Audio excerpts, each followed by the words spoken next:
Welcome back, ladies and gentlemen. My name is Nastassia Jaffa, and I'm here on the set of Espresso with Ewan.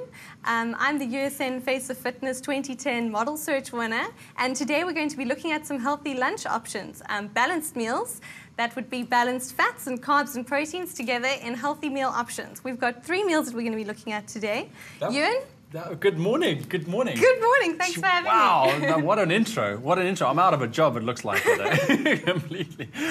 Well, thank you for joining us this morning, can I say. Thanks for having me. Now, why is it important for someone that would like to lose weight to stick to regular balanced meals throughout the day? Well, we already discussed that it's really important to have the 3 food groups. You need to have your carbohydrates, that's what your body runs off the energy. You need to have the protein to help with muscle repair, and you've got to have your fats. That's very important for balancing your hormones. So if you eat throughout the day, your body is more likely to trust you, so that when it comes to fat burning, your body's going to release that fat and allow you to burn the excess fat as energy. So you don't want to starve your body, you don't want to skip meals, your body won't trust you, and it'll hang on to that extra fat and keep it stored. All right. So eating throughout the day, very important. Now you have a couple of healthy lunch options here. Let's take us through it. On this end, we've got the tuna fish and the rye bread. That's a very balanced meal. You got your low GI carbs, your proteins. You can have that with a lovely salad.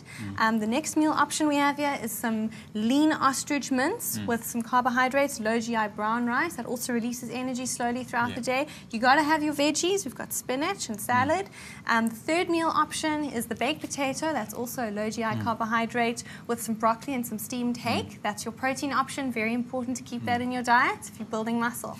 All right. Now, when would be the perfect time to eat your lunch? I mean, you know, with our busy schedules and all. Well, you're going to have your breakfast in the morning, maybe 6:30.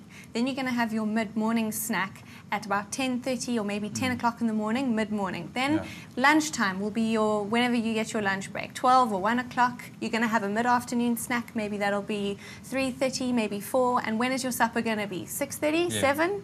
So you've got to just spread it out. Depending on your hours on the day, you work out when you have lunch. So between your lunch and breakfast, that's your mid-morning snack. Between your lunch and your supper, that's your mid-afternoon snack. So what would we stay away from for lunch? You know, what would that be for you? Rushing off to a takeaway. Or maybe, you know, skipping lunch is a terrible thing. People do it, they get caught up in their work and they skip lunch.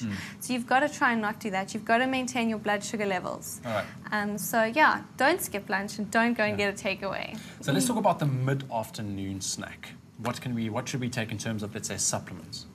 Well, we've got the USN Diet Fuel. That's a meal replacement. It's a very good balance of carbohydrates, slow-release carbohydrates, protein and fats. And that's a fantastic meal replacement.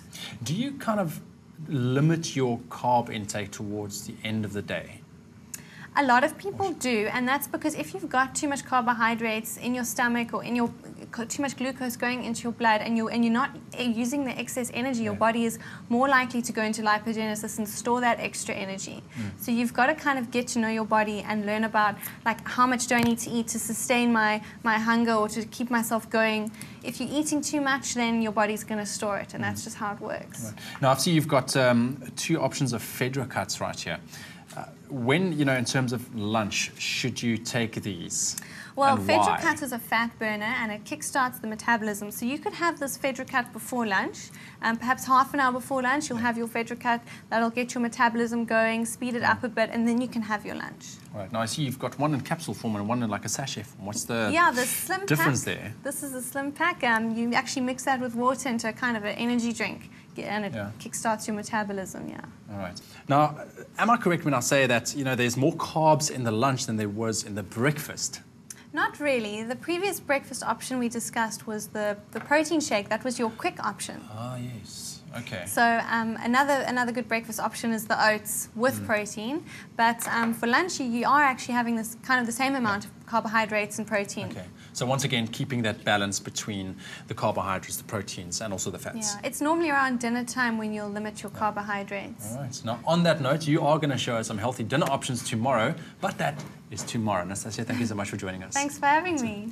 Now, just a reminder, log on to the fitnessmag.co's website for more information on the Face of Fitness competition. Entries will open in July, so start training. And also go check out our Espresso website. We will be posting a 12-week weight loss program with healthy breakfast options, lunch options, and dinner options. But till tomorrow, we'll see you then.